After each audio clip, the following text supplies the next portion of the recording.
Apparently, it's been another month since we last reviewed the POCO F5. Time flies so fast, and I'm not really sure what else to say but to just buy this phone. That's it, see you in the next video. Just kidding. But seriously, the F5 is hard not to recommend to anyone. For its current asking price, it won't face the competition from anyone, not even from big names like Samsung and its parent company Xiaomi. So to change things up a bit, I asked you what you'd like to know about the POCO F5, and that's what we aim to answer in this video. First and foremost, let's address this motherboard issue. POCO addressed and fixed its boot loop issues years ago. They don't exist on new phones, including this one. So even after 3 months, I haven't encountered a single boot loop issue during my time with the F5. This will be the last time I mention this. Is the POCO F5 worth buying for long-term use?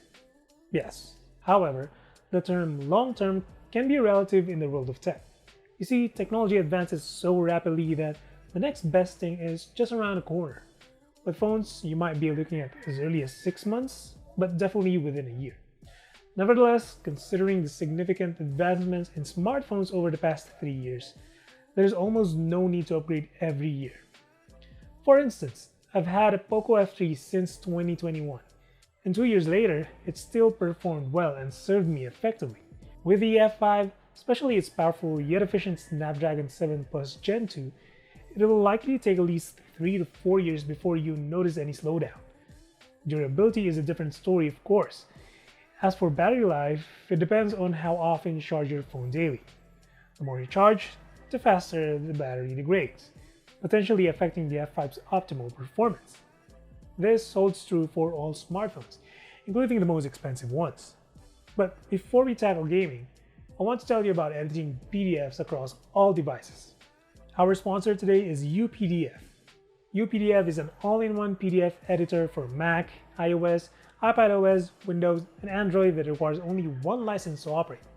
You can view, annotate, edit, convert PDF files, sign PDF files, and even protect sensitive documents with passwords while organizing them across all platforms.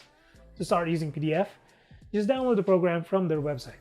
As you log in with my account, simply drag the PDF file you want to open or edit. I have a few templates here to get started. For example, I need to send a permission slip for a school homecoming fair.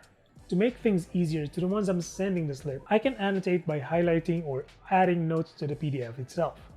To do that, move over to the left side of the screen and hit Comment. The small group of tabs will give you everything you need for annotation. Say you want to leave a note, click on Stick a Note and place it wherever you like on the document.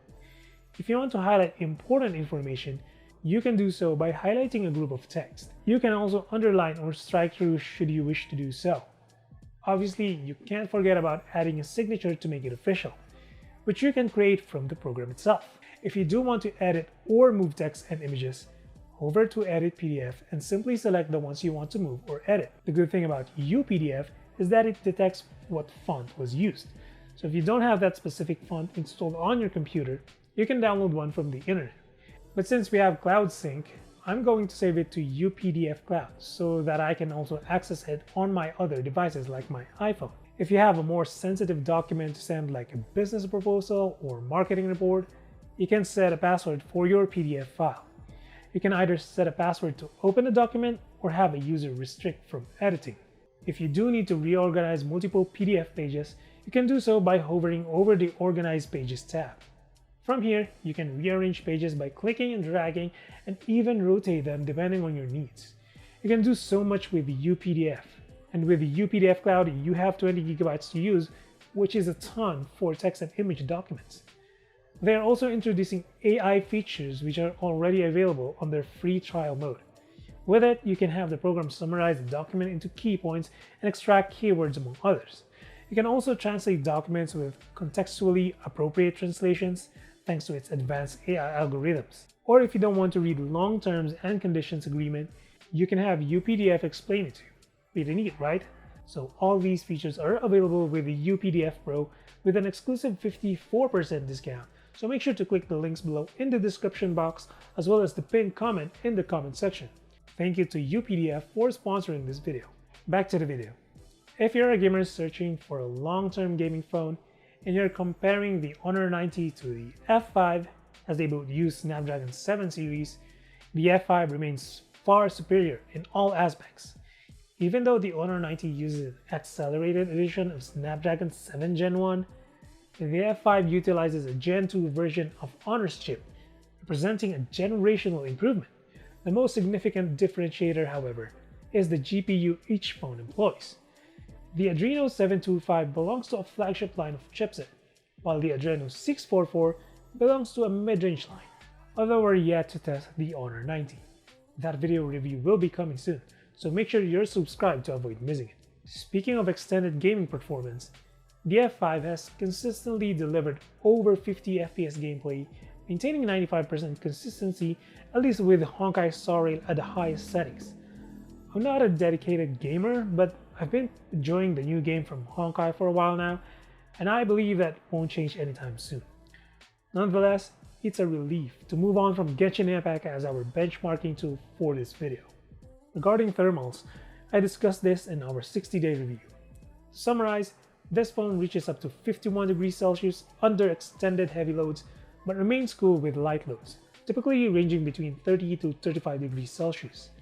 Regarding battery life, I've been getting 3 to 4 hours of screen time with my F5, and not for the reason you're probably assuming.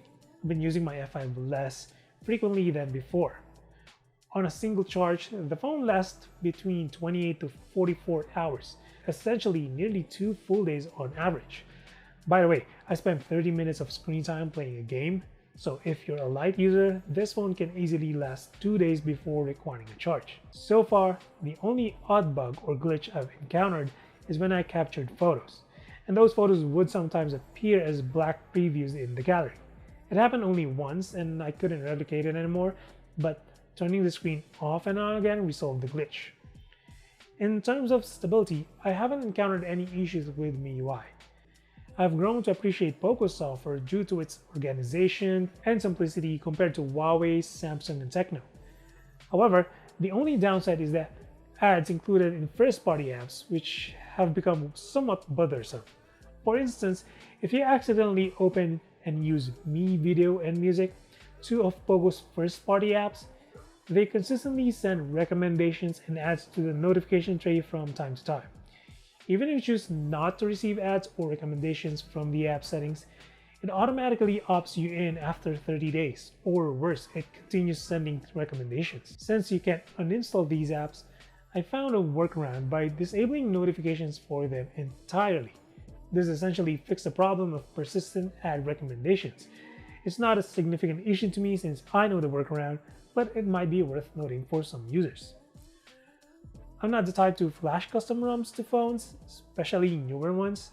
However, ROMs can be beneficial if your phone has reached end-of-life support and you're ready to buy a new one.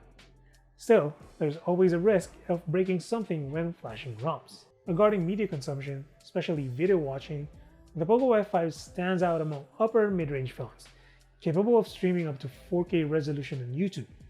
Additionally, with this AMOLED panel capable of reaching up to 1000 nits in HDR, the screen is much brighter and more vibrant than my iPhone 13 Pro Max. I played Extraction 2 on Netflix, a movie supported by Dolby Vision, and I was pleasantly surprised to see the F5 outperforming the iPhone 13 Pro Max in terms of visuals. The only advantage of the iPhone 13 Pro Max is its extra sharpness due to its higher resolution on a smaller screen. However, the F5 still maintains impressive sharpness and offers more screen space for an enhanced video consumption experience. Camera-wise, nothing has changed since our last review. This still receives a solid A rating for an upper mid-range phone. It maintains strong stabilization across all resolutions. However, it also shares the same drawbacks as other upper mid-range camera phones, such as limited HDR, inconsistent exposure, and aggressive noise reduction in medium to low light scenes. While I don't have a POCO X5 Pro unit to compare with the F5's photos, I still rank the F5 above the X5 Pro, mainly due to the better and broader camera ISP support provided by the chipset. Again, the F5's chip is the flagship tier, while the Snapdragon 778G is a mid-range chipset from 2021. That was 2 years ago. So basically, that's the POCO F5 after 100 days. So that's it for this one. Drop a sub or like if you feel like supporting the channel, and as always, until the next one, stay safe.